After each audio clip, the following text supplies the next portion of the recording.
सुप्रभात विद्यार्थियों। संस्कृत व्याकरण के इस वीडियो में हम आज लेकर आए हैं कारक प्रकरण के अंतर्गत तृतीया विभक्ति। पिछले वीडियो में हमने द्वितीय विभक्ति के बारे में पढ़ा था। आज तृतीया विभक्ति, इसमें आने वाले सूत्र और उदाहरण के बारे में अध्ययन करेंगे। तो बहुत ही सरल है और बहुत इंटरेस्टिंग है। ज़्यादा सूत्रों के झंझट में पढ़ने की ज़रूरत नहीं है, आपको केवल समझना है। जैसे पहला सूत्र है साधकतम कर्णम। साधकतम शब्द से तात्पर्य होता है किसी काम को किसी साधन से उसको साधना या काम करना। जैसे हम पेन से लिखते हैं तो पेन अपना साधकतम हो गया, और साधकतम के साथ कर्णम।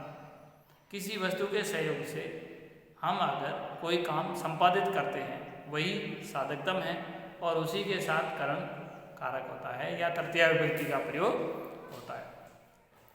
जैसे यहाँ आप देखोगे इस फॉर्मूले में जागृति कलमैन लिखती, सीधा मैंने उदाहरण लिखा है। आपको उदाहरण के माध्यम से बहुत ही सरल तरीके से समझ में आएगा। जागृति किसी का नाम है, संज्ञा है। कलमैन लिखती, कलमैन यानी कलम से लिखती है। तो यहाँ कलमैन पद है, इसमें तृतीया विभक्ति का प्रयोग हुआ है। इसका कारण यह है कि कलम जागृति के जो लिखने का एक साधन है।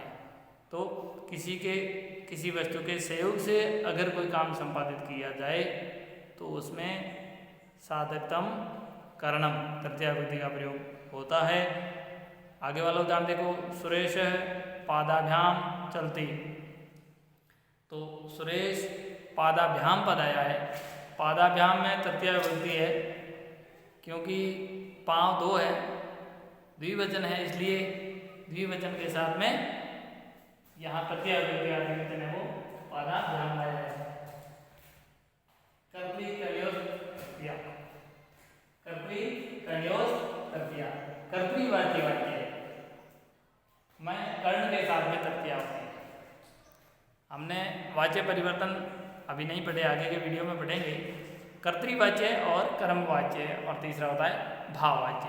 तो यहाँ कर्तृवाच्य वाक्य में तृतीया विभक्ति कर्ण के साथ में तृतीया विभक्ति होती है। जैसे यहाँ देखोगे, रामः दुग्धेन रोटिकां खादति। राम रोटी खाता है, किसके सहयोग से? दूध के सहयोग से। तो दूध इसका खाने का साधन बना, इसलिए दुग्धेन में तृतीया विभक्ति का प्रयोग हुआ है। अब अगला सूत्र देखेंगे। यहाँ अनुकर्त्री, अनुक्त कर्त्री। अनुक्त का अर्थ होता है अन धन उक्त। उक्त यानी कहना, बिना कहे हुए। कर्ता के साथ में तृतीया विभक्ति होती है। इसमें कर्मवाच्य और भाववाच्य में, कर्मवाच्य और भाववाच्य में अनुक्त कर्ता के साथ में भी तृतीया विभक्ति होती है। यहाँ आप देखोगे, रामायण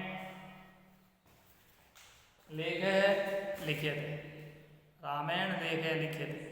तो यहाँ पर रामायण में तृतीया विभक्ति क्यों आई है? क्योंकि अनुक्त कर्तृ कब कर्मवाच्य और भाववाच्य, कर्मवाच्य और भाववाच्य में बिना कहे कर्ता के साथ में तृतीया विभक्ति होती है। और कर्मणि प्रथमा, कर्तृ तृतीया और कर्मणि प्रथमा विभक्ति होती है। आपने कर्तृवाच्य वाक्यों में देखोगे कर्तृ प्रथमा और कर्मणि द्वितीया, जबकि यहाँ पर कर्तृ तृतीया और कर्मणि प्रथमा विभक्ति होती है। कब? कर्मवाच्य और भाववाच्य वाक्यों में। इसी प्रकार यह एक कर्मवाच्य है और तेन हस्यते, यह एक भाववाच्य वाक्य है। तेन हस्यते, ये भाववाच्य वाक्य है क्योंकि उसके द्वारा हंसा जाता है। तो यहाँ तेन के साथ में तृतीया विभक्ति का प्रयोग हुआ है। अब अगले सूत्र के बारे में बात करें। ये एक सूत्र है जिसमें सह युक्ते अप्रधान सूत्र है। सह युक्ते अप्रधान, सह के साथ में यानी सह युक्ते, जिस पद में वाक्य में सह आया हो और उसके साथ अप्रधान पद है, उसके साथ में तृतीया विभक्ति। सह के साथ में और भी कई शब्द हैं, सह, साकम, सार्धम, समम, संयोगी शब्दानाम योगी तृतीया विभक्ति होती। जैसे आया है सह, साकम, समम, सार्धम शब्दानाम योगे तृतीया विभक्ति होती, यानी कि सह, साकम, समम, सार्धम आदि शब्दों के साथ तृतीया विभक्ति का प्रयोग होता है। जैसे आप उदाहरण देखोगे यहाँ पर जनकः पुत्रेण सह गच्छति, यहाँ पर जो सह पद आया है इसके युक्त अप्रधान पुत्र पद है। सह के साथ प्रयुक्त अप्रधान पद है वो पुत्र है, इसलिए पुत्र पद के साथ में तृतीया विभक्ति का प्रयोग हुआ है।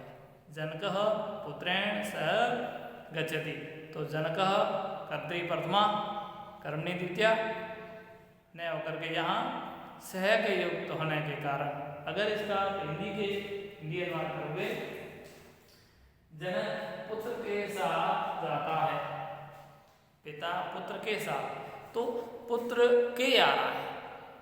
हम ये विचार करते हैं के आने के कारण का, के, की, रा, रे, री हम षष्ठी विभक्ति में चले जाते हैं, जबकि ऐसा नहीं करना है।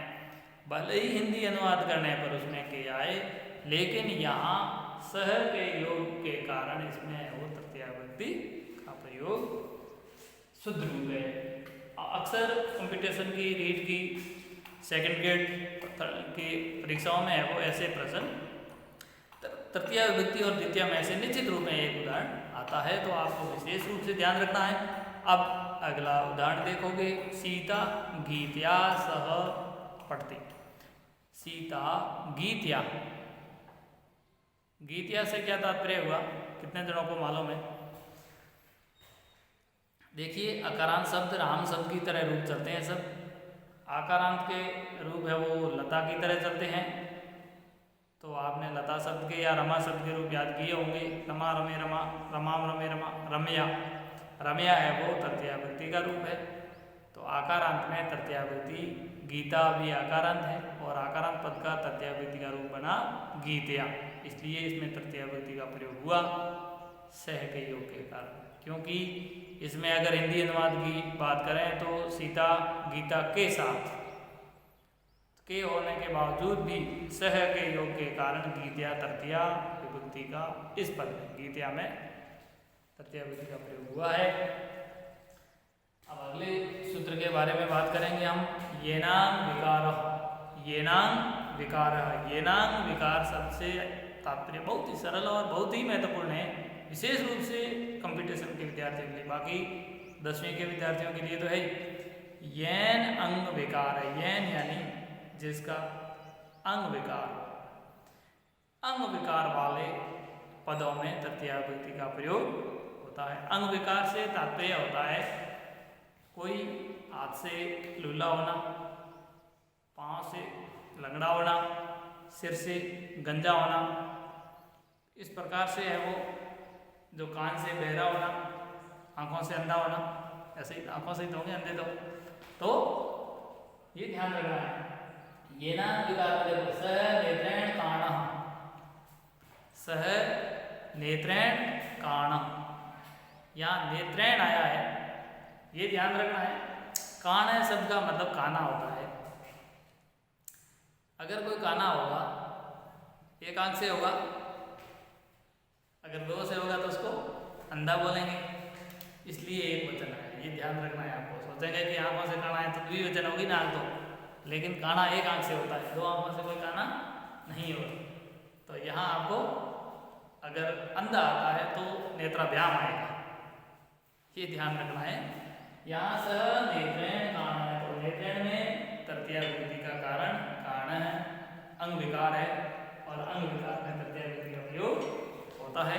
इसी प्रकार बालकः कर्णेन बधिरे, बालक कान से बह रहा है तो बालकः कर्णेन बधिरः वर्तते। तो यहाँ विशेष रूप से आपको ये ध्यान रखना है। अब अगले सूत्र की ओर चलेंगे हम। इत्थम भूत लक्षणे, इत्थम भूत लक्षणे से तात्पर्य है किसी लक्षण या पहचान विशेष के साथ में तृतीया विभक्ति होती है। जैसे जटाओं से युक्त व्यक्ति को साधु मानना, अगर पुस्तकों के साथ कोई जा रहा है तो उसे विद्यार्थी मानेंगे।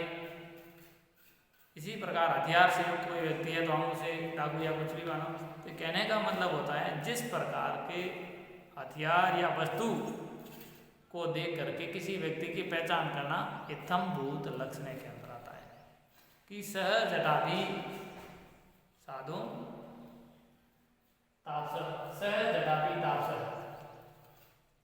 जटाओं से वे तपस्वी नजर आ रहा है। तो इसके लक्षण, इसकी पहचान हुई, इसलिए इत्थम भूत लक्षण से तात्पर्य हुआ किसी लक्षण के आधार पर किसी व्यक्ति की पहचान करना। अब छोटा सा उदाहरण है हेतु। ये सूत्र है हेतु का मतलब हेतु, किसी हेतुवश कोई काम करना, किसी कारणवश कोई काम करना, जैसे काम होना या काम संपादित होना। विद्या विनयन सोचते, विनय लोगों के साथ विद्या है वो शोभा देती है, विनम्र लोगों के साथ ही विद्या शोभा देती है। तो विनम्र लोगों का हेतु हुआ विद्या, तो विनय के साथ में तृतीया विभक्ति का प्रयोग हुआ है। यहाँ सह अध्ययन वस्ती, वह अध्ययन के लिए रह रहा है, किसी के रहने का कारण है, तो हेतु का मतलब कारण हुआ।